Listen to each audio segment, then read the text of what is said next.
all doing tonight? Doing lovely. Thank you all so much for coming out to the first Agape Latte of the year. For y'all who don't know me, my name is Nathan. I'm one of the people on the planning committee, and it's a joy to see this room so full and so many happy faces here. So tonight's speaker is a part of the religious education department. She was the first female member of her high school student council. And additionally, was part of the trip for the beatification of Father Chaminade last year. So, without further ado, give it up to Susan Ferguson.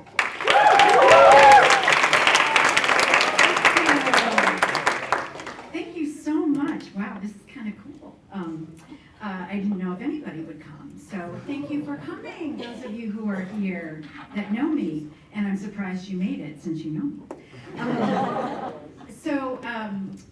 This evening, I want to share with you my faith journey, and I tend to sometimes get off track, but basically I'm going to ask you 3 questions, and I want to tell you about 3 themes, 3 parts of my faith journey that are not maybe particularly interesting, but they really did help me to shape my faith. When Nathan and company asked if I would come and talk with you, I thought, oh, well, this is kind of cool, because about a year and a half ago, I did a retreat called the Spirit of Saragossa. The Spirit of Saragossa retreat was actually originally designed for vowed Marianist religious, brothers, sisters, and priests who were going to make their final vows. It was a 30-day retreat. You just stayed at the retreat house for 30 days and discerned, your new life and whether or not you wanted to really make that full commitment. Well, I'm a lay Marianist, and I don't have 30 days to be in the retreat house. I have a husband, I have a job, I have 3 kids, a couple daughters-in-law, 4 grandchildren, lots of people, and I couldn't take 30 days. So Brother Tom Redman, who is a Marianist who works out at Bergamo, for those of you who've been to Mount St. John, said, well, we'll adapt that retreat. We'll make that 30-day retreat kind of ongoing within your life. So every day I prayed in the morning, every day I prayed at night, and then I would read something in the manual for the retreat, and then once a week, Brother Tom and I would talk about what it was that was an insight or a revelation. So I'm like, oh, this is cool. So when I did that, I did a lot of writing, a lot of reflecting on my faith journey. So I'm like, got the script. So always being a teacher, I have my script for this evening. And there are 3 questions I want to pose to you as you listen to my story. I'll make it as entertaining as possible, but stay with me, okay?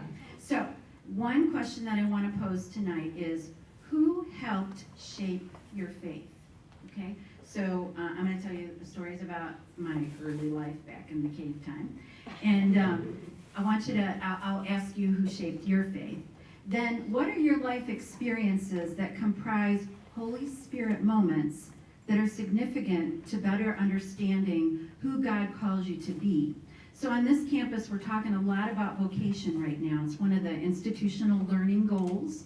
And we're hoping, we've started in earnest last year and this year, really asking all of you who are students here to think about, what is God calling you to do, or what are you called to be? So that's my second question.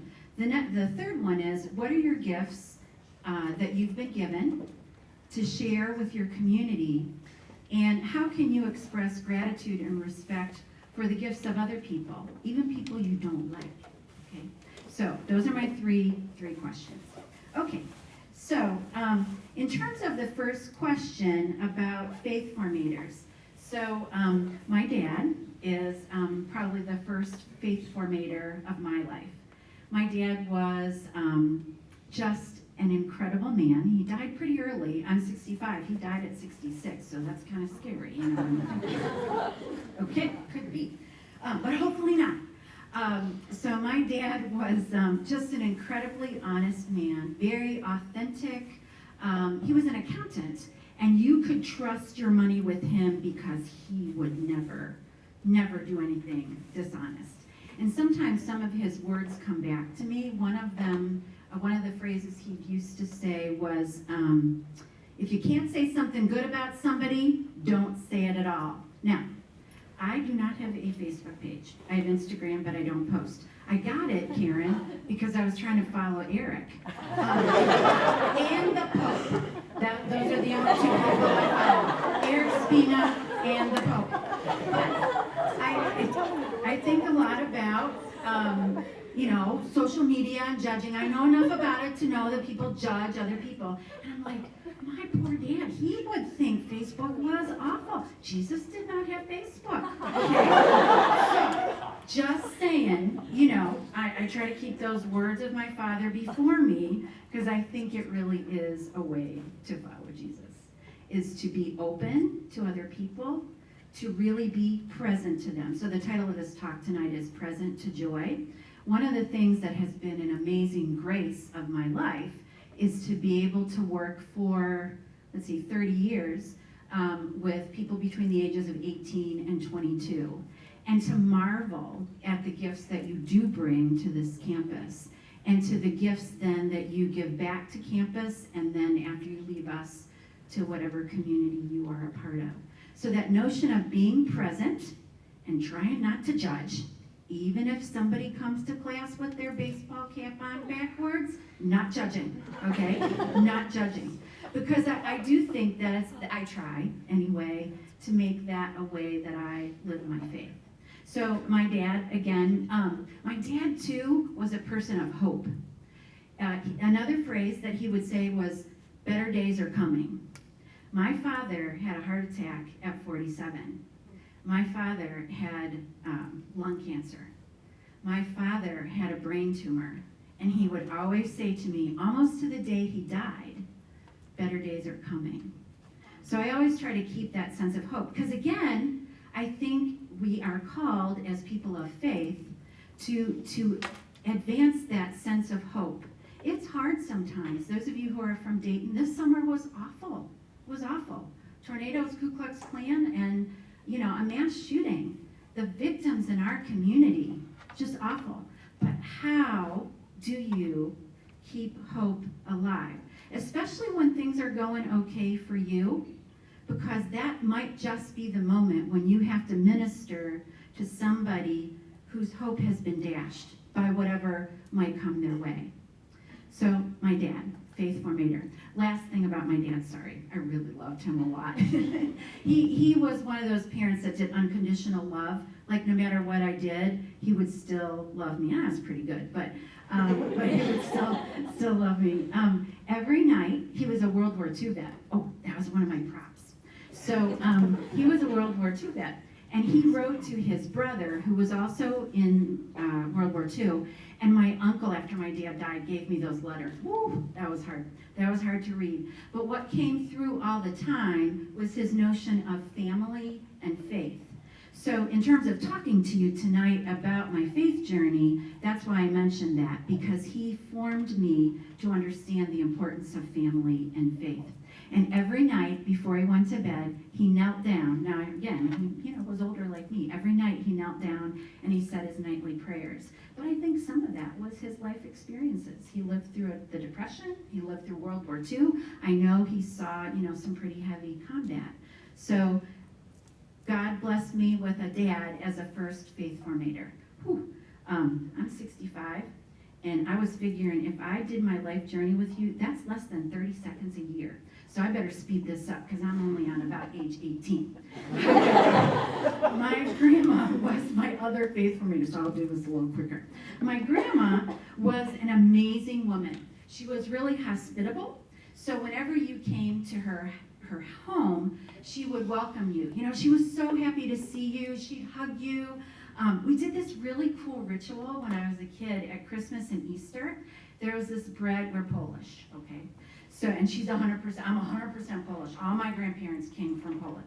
So we had this bread called a płatki, and it was kind of a rectangular, somebody's Polish, they're nodding, yes, okay. So you cut the bread in strips, and as the host home, my grandma would give us this thin wafer, and we would break it in half, and then she would say, "God bless you, you're such a good girl, and you study hard, and I just love you so much, and God loves you so much," and then she'd eat half the wafer, and you'd eat the other half the wafer.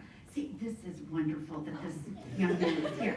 So, the other talent that my grandma had was she could crochet. Now, I can't knit, can't crochet, can barely sew. My grandma she could crochet like a fiend. I mean, she made these giant afghans. She made these beautiful doilies. But while she was crocheting, she was saying the rosary. So, imagine that. You're crocheting and you're saying the rosary at the same time. She was phenomenal. But she was, again, an amazing faith formator, and I really think a woman who helped me understand who the Blessed Mother is. The other Polish thing that we have is Our Lady of Częstochowa. So Our Lady of Częstochowa is Madonna and Child, and the legend is that this, I guess it was a sculpture in a church, and I think they were Russian Cossacks, came through the church, and they were trying to destroy the Polish culture. So they were trying to destroy the church and had swords. It was that long ago. But one of the soldiers used the sword on the cheek of the Madonna, and the sculpture started to bleed. So that's, as you would imagine, scared them to death. So they left. And Poland has always been dedicated to the Blessed Mother.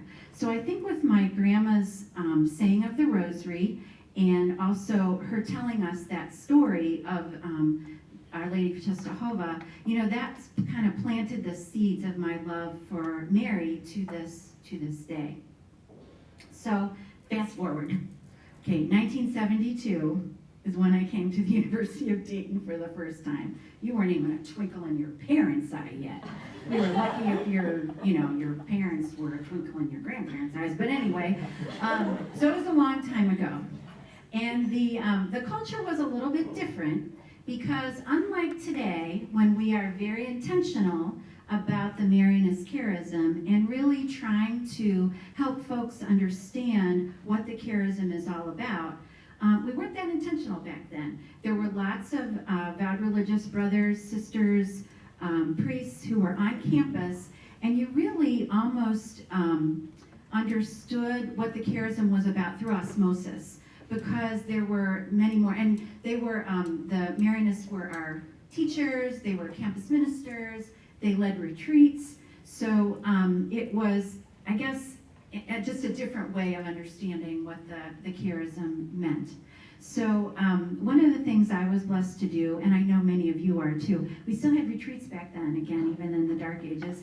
It was a retreat called CARE, and C-A-R-E, and I apologize, I don't remember what the C, the A, and the R, and the E stood for, but it really was life-changing, because it was a way to encounter my community of students, but it was also a way to get to know a very specific Marianist, Father Joe McDonald.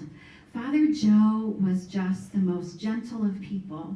And again, he too was always very present to you. So if you were sitting in front of him or praying with him, you knew he was right with you. You could feel his spirit with you. So Father Joe was probably the Marianist that I knew best originally when I was a student. And I think he again planted the seed for what was to come later. There were several other Marianists, actually many, but probably others that some of you might know. Brother Ray Fitz was the president of the university. My husband was his assistant. And when, that was kind of in the he was president for 23 years, but in the 90s, the Marianists realized that there were fewer and fewer Marianist vowed religious, and that lay people really had to carry the charism and make sure that the community feel that is here would continue. So one of the things the Marianists did was developed a document called The Characteristics of Marianist Education. Some of you might know that already. Faith formation, integrated quality education, family spirit, service, justice, and peace, and adaptation and change. So those became very much my mantra. I started working here in 1990.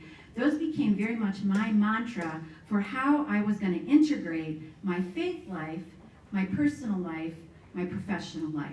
How could I make that all one? That document really did that for me. So I work in the Department of Teacher Education, and we actually purposefully made sure that the characteristics of Marianist education were in some of the first year courses so that students would see, as a distinctive graduate of the University of Dayton, these 5 characteristics are offered to me here at the University of Dayton. This might be something that I want to take with me after I graduate. This might be something that I want to integrate into my life. As a teacher, I think maybe sometimes it's a little bit easier to do than it is if you're a mathematician, but I bet you could do it too, so if you're a mathematician.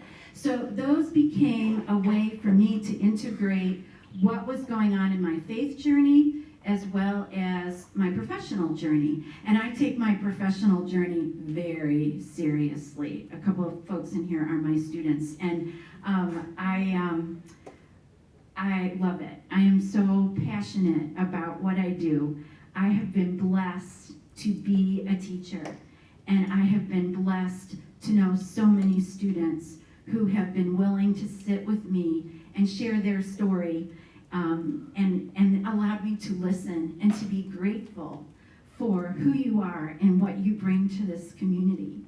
I'm going to retire in June, so this is hard. So thank you for this opportunity tonight to be with you. Because some of you I know from class, but some I've never met before. So I'm very appreciative of your presence here, because what this faith journey has brought me is joy. So the reason the basket was on the flyer and the reason we called it Present to Joy was because when I was doing the Saragossa retreat, one of the questions that you're asked is, what's a symbol for you, and who are you in the Marianist family? So as I did the retreat, I realized that the basket was a symbol for my life. It's green. It was one that I had at home. Green is my favorite color because it's a color of hope. It's the color of an emerald. My birthday's in May. May is the month of Mary. All those things sort of came together for that basket.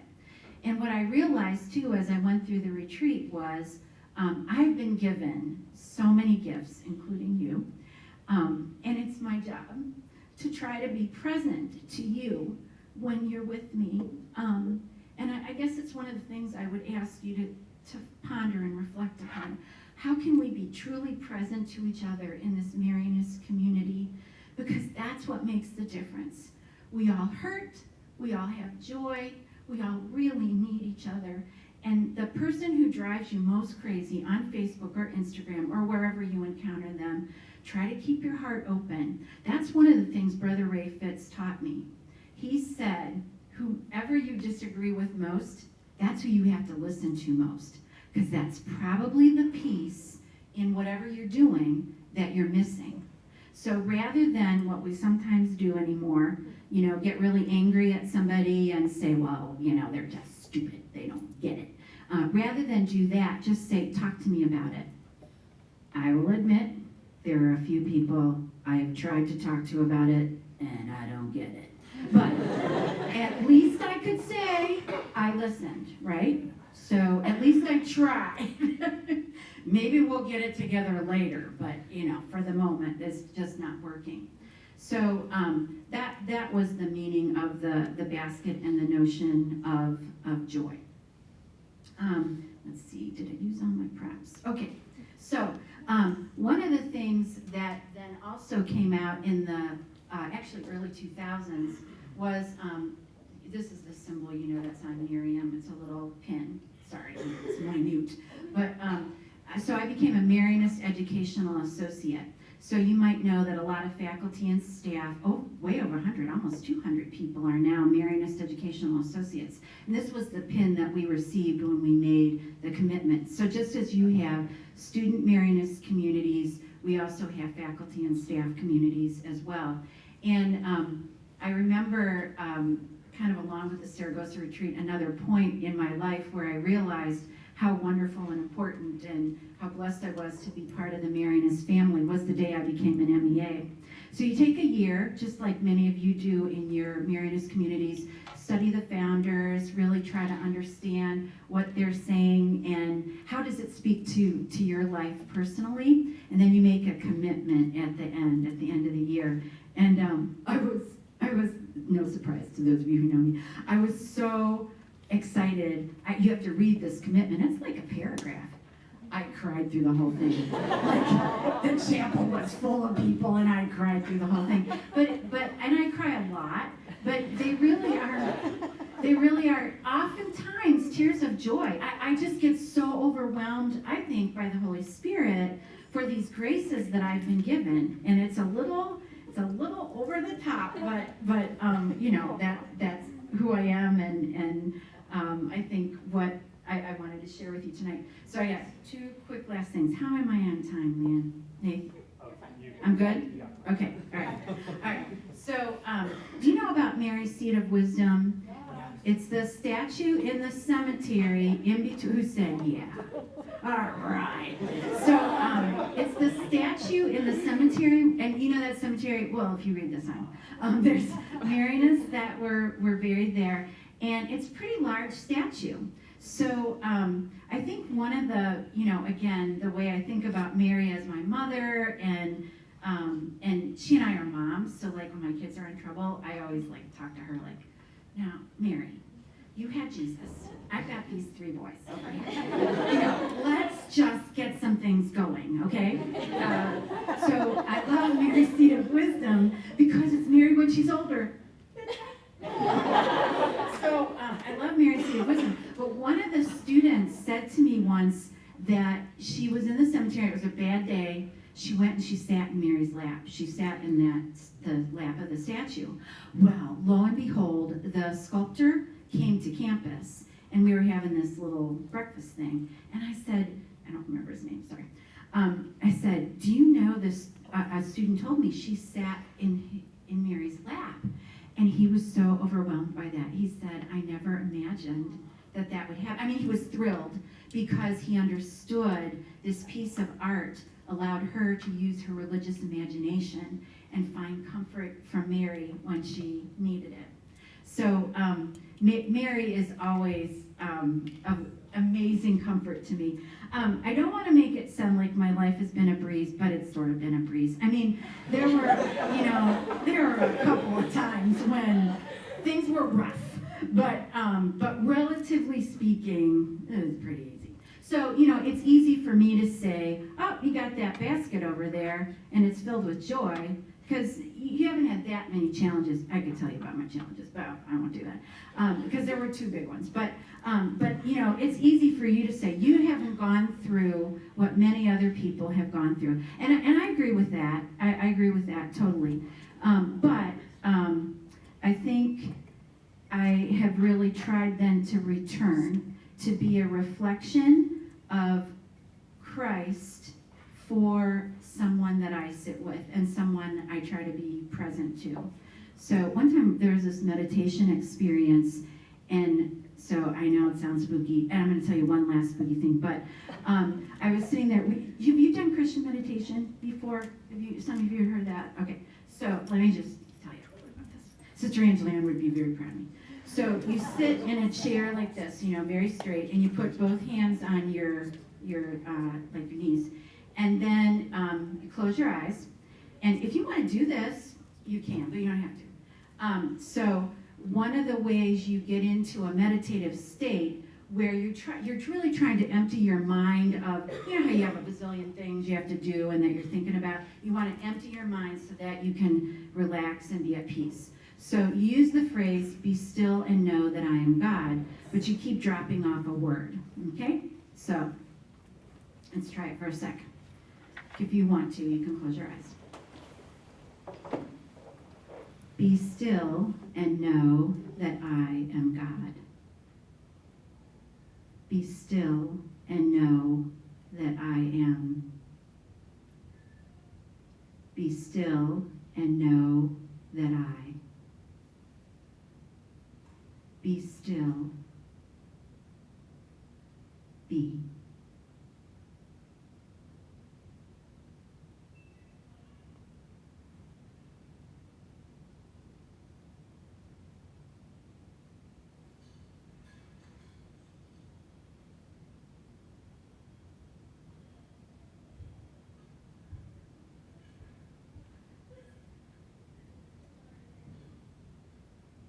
Okay.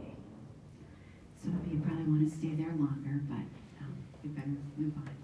So my last story. Remember I told you, Mary's Seat of Wisdom, Mary's a mom, she and I have talks about our sons, okay? And actually, again, I had 3 pretty easy kids. One of them we wanted to send back at first grade, but he's a middle child. Who's a middle child? Right? So we wanted to send him back. But moms never have favorites, and he's not my favorite, but he has an incredible, amazing story. But,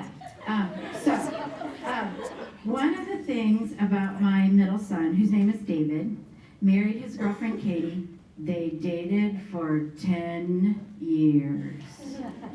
10 years. So Mary and I would have this talk. Look, I know your son didn't marry, but David needs to marry Katie. Can you get with Jesus and, get some work going on here?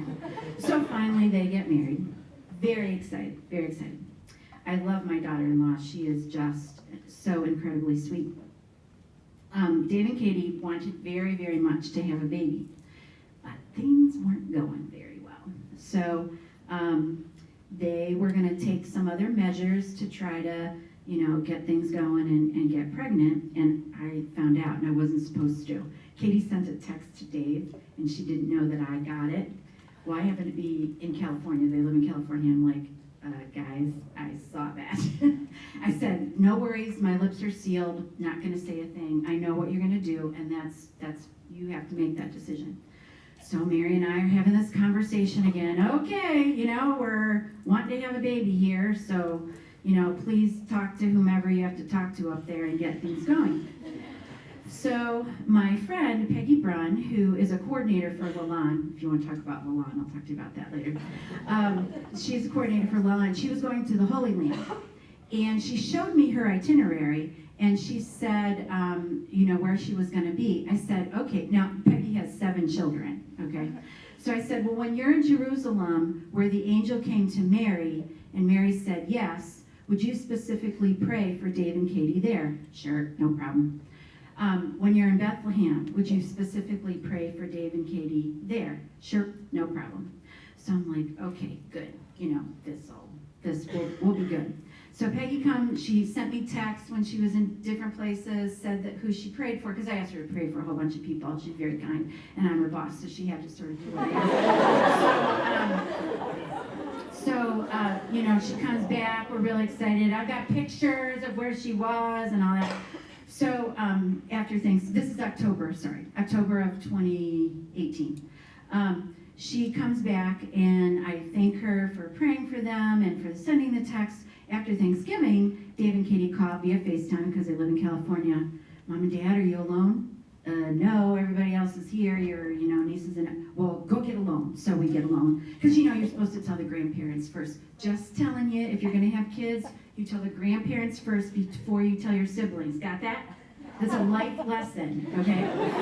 So they tell us via FaceTime, we're pregnant. I'm like, yes! And of course I cried. But not unexpected.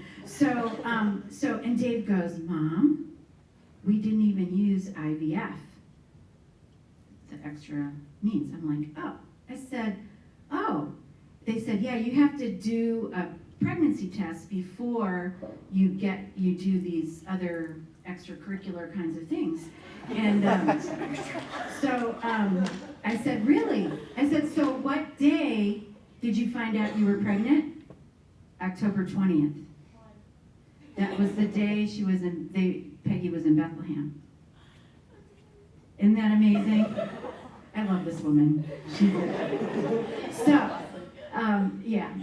So the bottom line is, I believe that Mary walks with us, that Jesus walks with us, that God is always present for you, that sometimes, to quote one of my favorite people, sometimes you have to look for that invitation. It's there all the time. Sometimes we miss it, but that invitation is there. And I think if you could just believe that the Holy Spirit's going to come to you and will help you. Sometimes it's not on your time, it's on God's time. You know, the pregnancy, the wedding, you know, much later than I thought was a good idea. But that God will be there for you. And sometimes your prayer is not answered, and it takes your whole life till when you're 65 to like connect the dots. Oh, that's why that happened. Oh, that was connected to that. Now I get it. You know, so I think that turning around and looking back at where you've been and connecting dots, you know, is also part of your faith journey. So, all right, y'all, thanks so much. You were such so wonderful.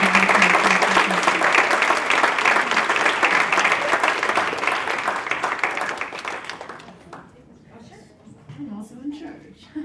Okay. Yeah, let's just give it one more round of applause. Yes.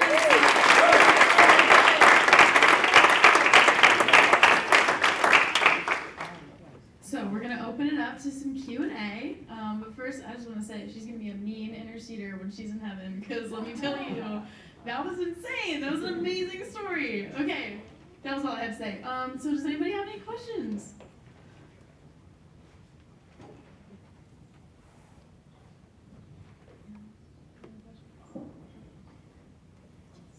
I have one. Oh, Do you want the mic? No, I have one. I figure I know. we're you do. teachers. What do we use our teacher? What would you say is your favorite memory you eat? Why? Wow.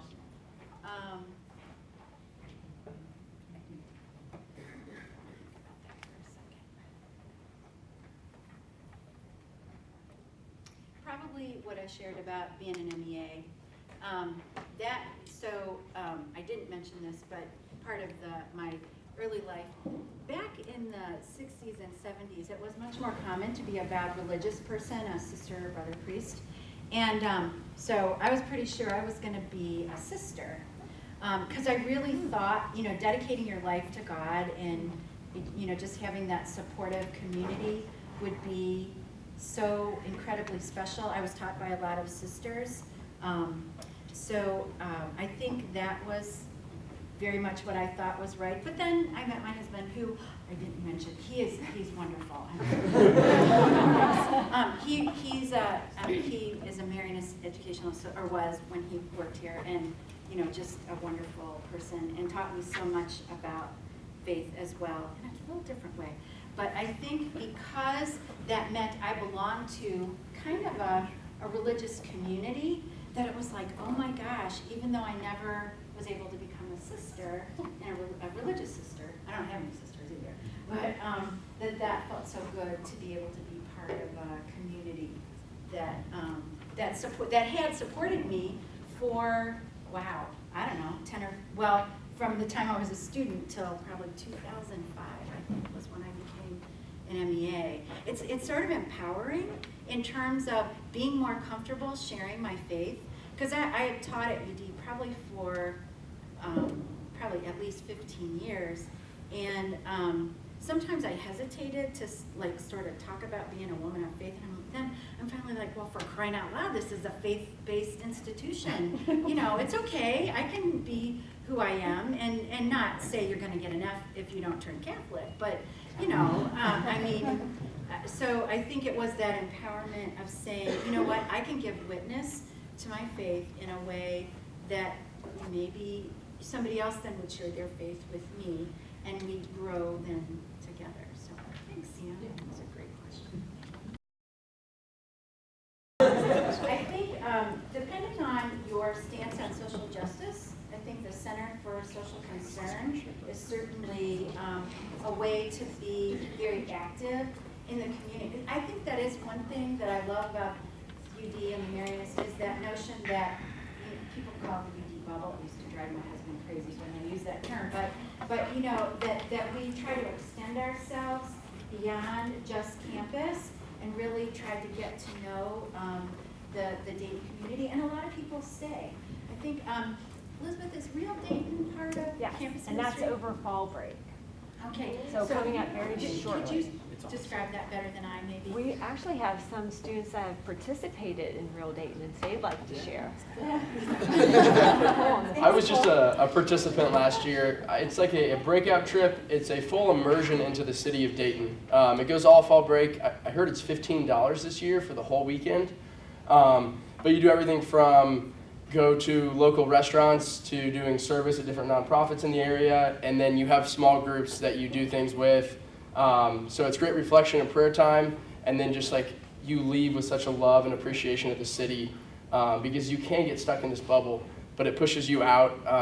And now I can see myself living in Dayton after graduation, probably because of Real Dayton.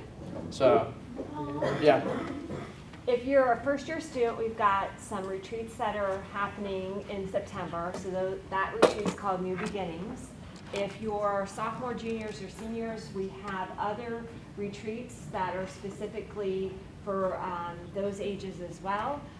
We have lots of wonderful campus ministry offerings in the residence halls. And if you're going to be a junior or senior next year, we have faith-based special interest houses. If you want to live in an intentional community that decides to pray together once a week and have a meal together once a week, we have faith, vocation, and leadership houses and Marianist student communities.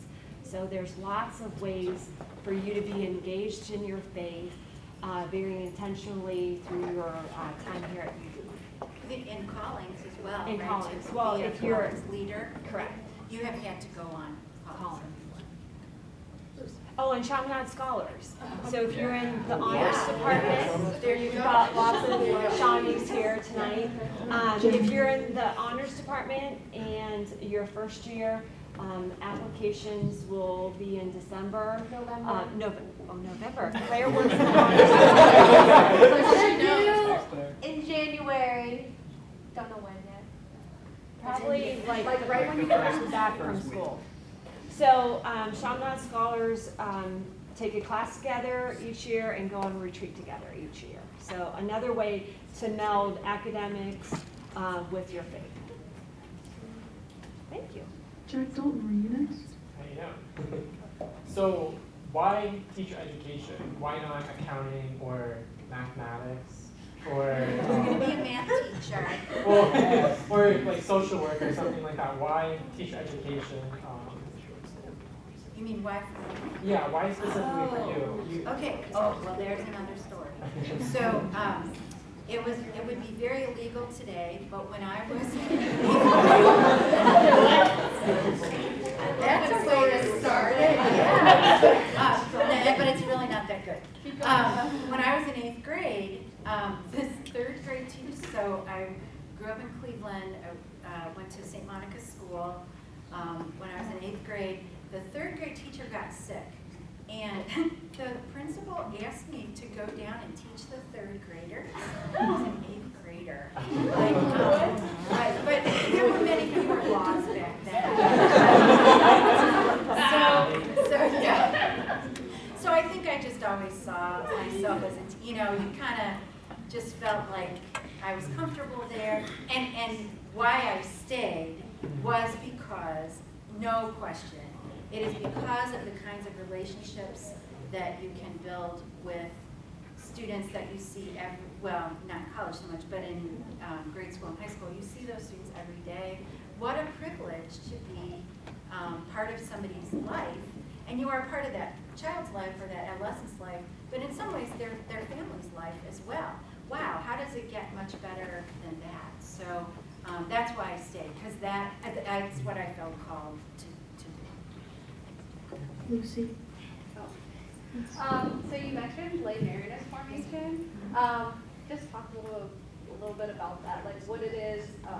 Like I'm currently going through it, but like I think it's like an awesome opportunity that maybe not a lot of people know about. So if you just want to share kind of like what that was for you. So for faculty and staff, the way we used to do it, we went on a pretty heavy retreat in May of a year, and then you've had time to get read a couple of Marianist readings. We read a book called, I think it was Why Catholic, and then you just had a lot of discussions, did a lot of prayer together, tried to build a community of people from all across the university. So various places around campus get to know each other, share your faith, and then you met regularly throughout the year.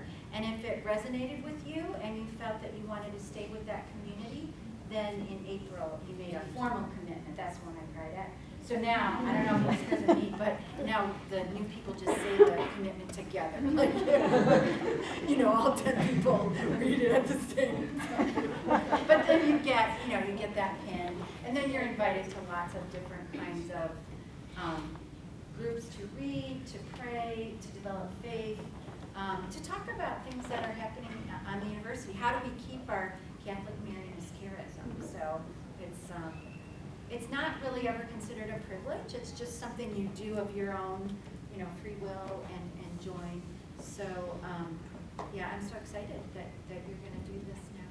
Yeah, senior year. What is your favorite part of your job as or most rewarding part of your job as the director for the Center's Catholic Ed? So as the director, I am actually lucky enough to belong to some national groups that deal with Catholic education. I was actually on a committee for the United States Council of Bishops, USCCB, and got to talk with some of the bishops about what was going on in Catholic education and make those kinds of suggestions. So that's probably been, you know, just a wonderful gift to be able to talk to folks and share my opinion. You know, that's a cool thing about getting older. There's lots of bad things, but as you get older, you're more comfortable just sort of saying what you think. So, in a polite way, in a gracious way. What are you going to miss most about UD after you retire? Oh, wow. I'm good now. Hey, honest students, you know, there no question is I love having one-on-one conversations with folks. I'm hoping that I can continue in some way. I'm studying to be a spiritual director. I'm really a novice at that role, but I think that would be a way to continue to share my faith and hopefully with some young folks too. You know, just hope I don't get too old.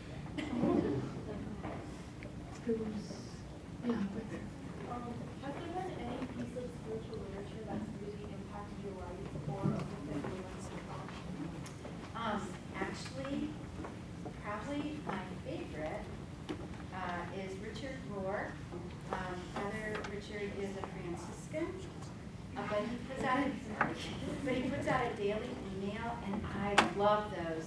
I know Emma Grace real well, and I keep talking to her about it's a combination of sort of, you know, social, emotional, psychological development and spiritual development. I love, and because I was a school psychologist before I came to UD, so I love that because it speaks to me more of the whole person, which is a Marianist. You know, when we talk about Marianist education, educating the whole person. So I love Father Richard because, and he speaks on a variety of topics. I also read this book called, and it's fiction, but I loved it. It's called Our Lady of the Lost and Found. And it's about this woman who encounters Mary, like in it's fiction, modern times, but she talks a lot about the various apparitions of Mary and, you know, famous places where there may be some devotion to Mary. And I loved it because even though it was fiction, it was real life. And, you know, I told you I talked to Mary like mom to mom. So it sort of reinforced that strange kind of relationship I had with Mary.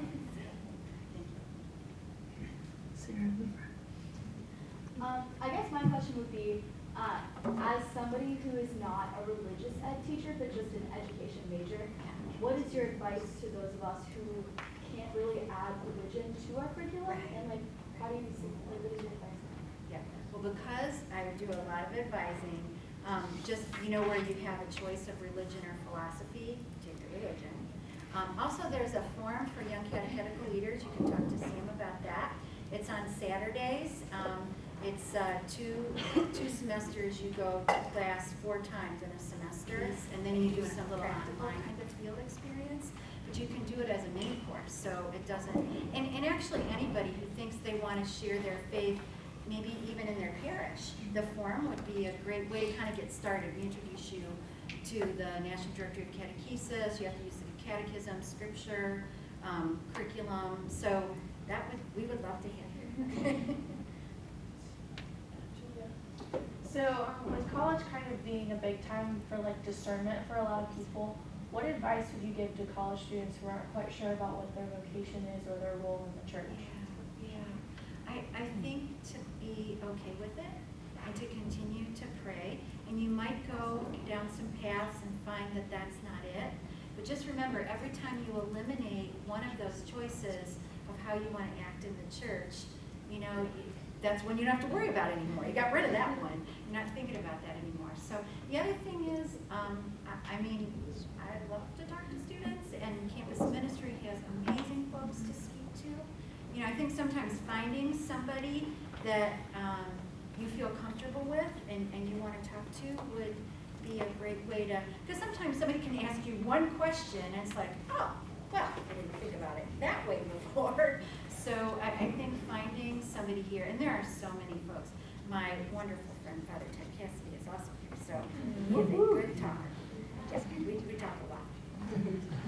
So I think finding somebody, and sometimes your friends too. We do this vocation piece in our intro class, and I ask students to talk to their family, their friends. Like, what do people say you're good at? Because sometimes we don't see where our gifts are. Sometimes it takes somebody else who knows us well to kind of help us understand what those gifts are. Just kind of keep putting them together. And your vocation in terms of what you do in the church or what you do in life, that changes your whole life. I see it as like you're always unwrapping. You're always kind of trying to find that essence for this time of your life. So it's probably going to change too. So it's going to do what you can at this point, because sometimes point A leads you to point B, which C and so forth. What's your favorite part about being a mom? Oh my gosh. Wow. Just seeing what amazing men my sons have become. Two of them are dads. One's not a dad yet, but he's not married, so that's okay. But the two that are dads, when I see them interact with their kids on a good day, my one son has 3 kids and they're like 8, 6, and 3, so there's some bad days there. But my son in California, his son is only 4 months old. But when I see them, react and love their children, it's the grace of God. So real quick, I met with my friend today, and I showed her this picture of Oliver as our latest grandson. And my son was doing, it's called call and response, where he's 3 months old, so he can't talk. So my son will go, ah, and Oliver will go, ah, and my son will go, ah, and Oliver will go, ah. So it's so adorable. So when I'll show you a video. But it's just so beautiful to see God continuing to sort of unfold. Like, so my friend, she has a daughter, but no grandchildren at this point, and she said, Susan, sometimes I get so down and so, and just kind of, she is prone to depression. But when I showed her that picture of Oliver and Dave, she's like, that does give me hope. So I think it's, and I think that's why I'm a teacher, back to Jack's question. I love that unfold, and it's so easy when you're a teacher to see that. So I see first-year students sometimes on their first day of college, and I see them on the day they graduate. It's like, wow, this is amazing, the person that you have become, and thanks for being in my life for this time. And that was a great question. I love it. Two more questions, Lindsay and then So you spoke about how you and your husband have both encouraged each other in your faith, but what are some ways that you and your husband have grown in your faith together as a couple? That's a good one. And I'll tell you one of my bad stories, though, as part of that, okay? So my husband, in 2012, found out he had prostate cancer. And anytime somebody uses the C word, you just really kind of get very scared and realize how vulnerable you are and how fragile life can be. So for a couple days, we sort of stared at each other because, you know, you're so overwhelmed, like you can't act. It's just, it's too much to sort of take in and make decisions about.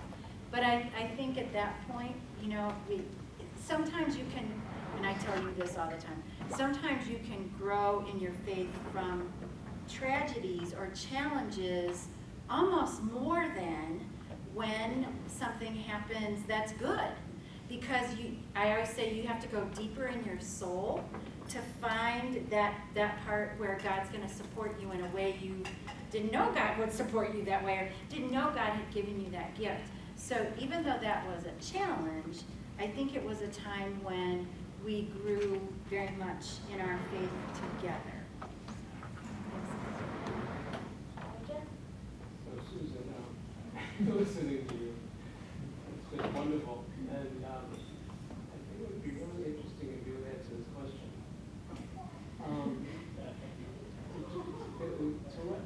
You are such a joyful person, sort of a joyful, faith-filled Catholic, and what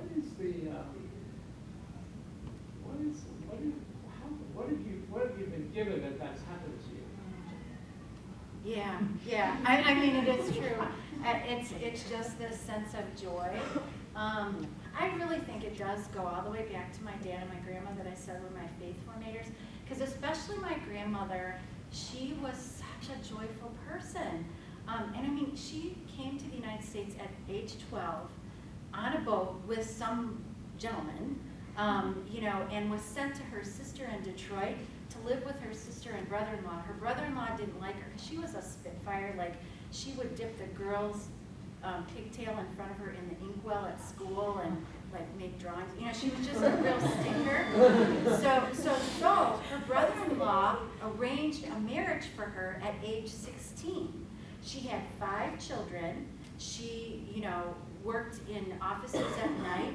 But Father Ted, she had this like joy, but I think it was joy with seeing other people, you know, because she really, anybody who came to her home, she was always so grateful to see you, and we all revered her. I have 17 cousins, and all of us just, you know, thought our grandma was like the best woman ever. She was also a good cook, which I am not, not at all, but she always fed you well. You know, so that probably added to the joy.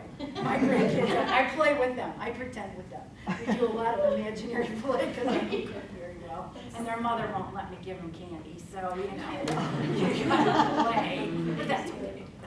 That's okay.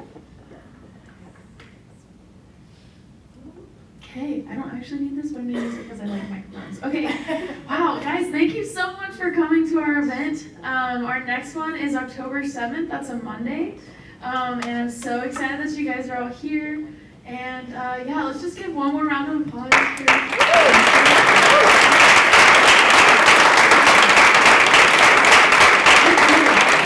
Okay, so I'm so sorry. One last thing. Could we just close, or were you going to close in prayer? Is that okay? Okay. So if we could just remind ourselves that we are always in God's presence. Lord, giver of all joy, giver of presence to one another,